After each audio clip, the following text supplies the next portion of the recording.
Hello and welcome back to Scratch Golf Academy. I'm Anthony Vessecchia. I am a TPI certified golf fitness instructor, and today I want to show you a couple drills that are going to help with stopping swaying and sliding.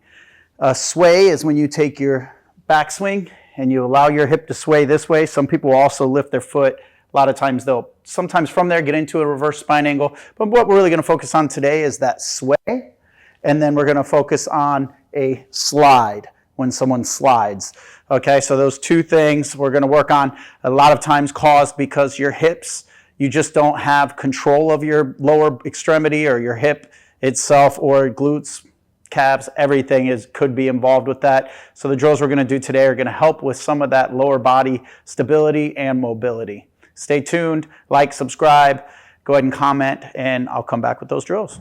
Okay, so the first drill that we're gonna do is just basically, it's a step through. It's very simple. Everybody should be able to do this. If you have tight ankles though, tight hip, tight knee, you won't be able to step through as much as somebody where that's loose. But this is a nice little warm up to do, kind of if you're waiting to get out on the range, you're playing at a busy club and you're waiting to get a spot on the range. You can stand back there and do some of your swing warm-ups, but then you can also do these. So the step through is just to set up like you would for normal stance for golf, and it's very simple. All we're going to do is step through.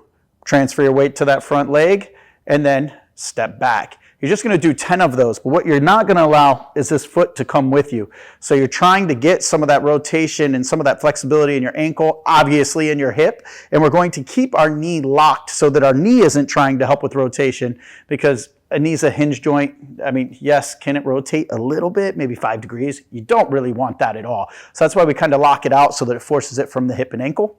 And you'll do 10 step throughs. You will see in some cases, if you don't have a lot of ankle mobility, you may stay down here, or you're going to roll and try to help if your hip isn't. So one or the other will happen, but try to keep your foot down so you really get that rotation through the hip. 10 that way, then you're going to switch and you're just going to do 10 step throughs the other direction. Again, this is a very simple and easy warm up. If you want to feel a little bit more, you can try to get your whole body to turn, but try to keep that foot down. A lot of times it'll want to get to here. After you do a couple, you can keep doing it and you can allow that ankle to roll. So if you want to work a little bit more on ankle mobility, you can do that too. All right. That's going to help with, what would it be? Inversion, eversion, I don't know, I don't want to think all that right now, but that's basically what you're going to be able to work on, is getting your ankle here and here. I'm falling over, sorry about that. To get it to here and here, because in the golf swing, it's going to do those things when you rotate, so it's also good to work on that. But that is just a step through, 10 one way, 10 the other way.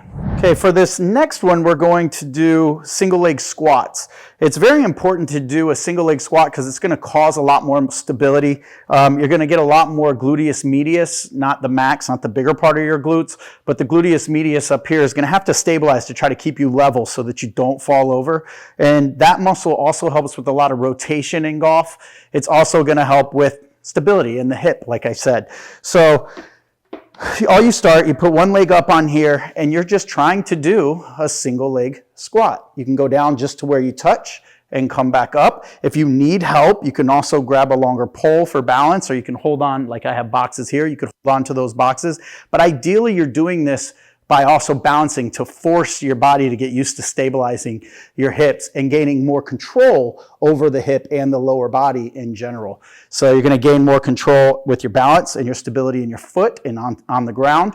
And you're also going to gain a lot more strength and use a lot more of those stabilizer muscles in your hips, your adductors, your abductors, a lot more of those muscles to help you stay balanced as well. If this height is too hard for you, or you can't go all the way down and back up, you start with a much easier level. You can move this out of the way, you can grab something short like this, and you can build it with risers as you get better. So you can start with just a small movement, just go to here and back up until you can really keep your balance, and this isn't an issue. Then you grab a riser. Let's see, I got one over here. I'm gonna grab it real quick. Most every public gym has something like this. You wanna make it harder? You add a riser to it. Now you're halfway to that, and you can go from here and get better at that position. And you can raise it up. I would do about 10 on each leg, 3 sets. Same thing on the last thing with the step throughs. 10 on each leg, 3 sets. But then a simple one was coming up for the third. This is another one that's going to help with your hips as well. Okay, for this one, I'm going to do banded walks or banded step outs. I have, some people call them a booty band, but the object of these bands really is it's going to strengthen, like I said, the gluteus medius. It's also going to work the gluteus maximus, so it's going to really engage your glutes, which again is going to help. That's your big power maker for your golf swing.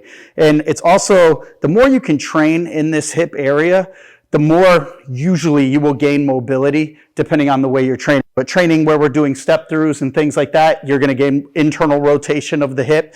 Doing the single leg squats that we had just done, that's obviously going to help with a lot of stability and just leg strength in general. It's going to recruit a lot more muscle fibers than having both of your feet down. You go into single and it's more of that unilateral load on that leg instead of being both. It's obviously going to recruit more stability muscles than it would because you're having to balance and you're going to have to stabilize that position. So that's obviously a more beneficial movement for gaining and equaling out your body and gaining more stability and strength within that one leg than doing, obviously, using both legs.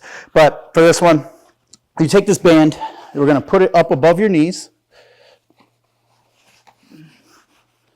in this position. And you can either walk sideways for a distance, keeping this apart. I see people doing it like this and they're walking like this. Well, you're not doing anything. The point is, you want basically, it sounds weird, but you want to step with your knees. You want to make sure that they don't get together into valgus. You want to keep them out and step out with the knee. So if you're just staying in one place, you would start at about this position, step out, step back, step out, and step back. And you would do 10 of those on each side. Out and back, out and back, and then you would rest, bring your legs together, rest, and I would repeat that 2 more times, so you're doing 3 sets of that. That's going to really strengthen up this area. Obviously, the more blood, they say like getting blood into a joint obviously is kind of like taking WD-40 on a rusty screw, and it's going to move a lot easier.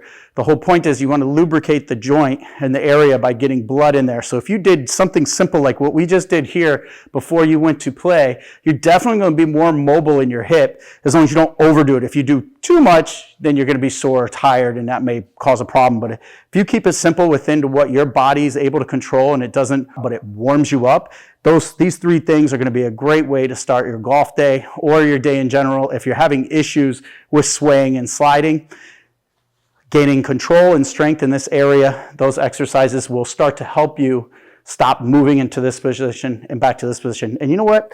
I was only going to give you 3. I want to go ahead and give you a 4th today. And this is another one that's really great about stopping a slide, or the sway, on the backswing. This is kind of a heavy ball. This is a 15-pound slam ball. You could use a Dyna ball. It doesn't matter. Any kind of ball. We're not throwing this. All I'm going to do is help you get and feel. Don't worry about what's going on with the upper body. Do follow what I do with the upper body, but I want your focus to be on the belt down. I want you to just take this ball, set up in golf posture, and I want you to rotate it like you're going to put it in your side pocket. If you had a side, like a cargo pants, and you had a side pocket here, like you're trying to put it in that pocket, what it's going to do is it's going to force your hip back instead of out to the side. So we're just going to go and show you from this way, and we're going to set it in your pocket. And you can see what it's doing is it's forcing me straight back. So you set it in your pocket if you had cargo pants and back to center. Set it in your pocket and back to center. So I want you to start to feel what this is creating over here in your hip, how you can feel that and how you're sitting into your back pocket during that backswing. So again, here and back to center. So this is just basically taking a heavier ball. The heavier ball is going to pull you to that side and putting it in your pocket and then release. So we'll call this weighted ball in the pocket drill. So it's just to help you get that feeling of your lower body, how it's supposed to move during that takeaway. And then when you transfer it over to the club, you're just going to do that same feel, how you felt yourself going into the pocket. The difference is you're just raising your arms now. So you want to sit back into that pocket and raise and practice that over and over again, and you will stop getting into that sway position. Hope these drills help. Please like, subscribe, comment, and we'll keep bringing you more content. Take care. Have a good one.